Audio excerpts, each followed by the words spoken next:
started a business by investing rupees 45,000.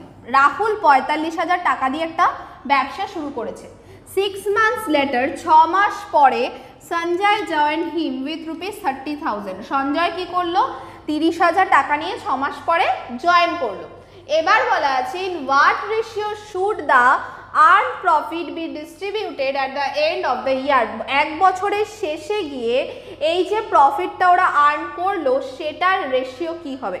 জিনিসটা বোঝা গেল, রাহুল একটা ব্যবসা শুরু করেছিল 45,000 টাকা দিয়ে, 6 মাস পরে সঞ্জয় জয়েন করলো 30,000 টাকা দিয়ে, তাহলে ওদের প্রফিটের রেশিও কি হবে এক বছরের পরে? প্রথমে আমি ইনভেস্টমেন্টের রেশিও দেখি। ইনভেস্টমেন্ট 45,000 আর 30,000, শূন্যগুলো কেটে দিলাম। 3 15 45, 15 দুগুণে 30, একবারে রেশিও করলাম। 3:2 হলো ইনভেস্টমেন্টের রেশিও। টাইমের রেশিওর কথা যদি বলি, রাহুল প্রথমে শুরু করেছিল, মানে 12 মাস রাহুলের টাকাটা ছিল। সঞ্জয় 6 মাস পরে এসেছে, তার মানে বাকি 6 মাস সঞ্জয়ের টাকাটা ছিল। তাহলে 12:6 করলে কাটাকুটি করলে হবে 2:1, টাইমের রেশিও পেলাম। ইনভেস্টমেন্ট আর টাইম পেয়ে গেলে প্রফিট মানে কি করতে হয়? গুণ করতে হয়, প্রথমেই বলেছি।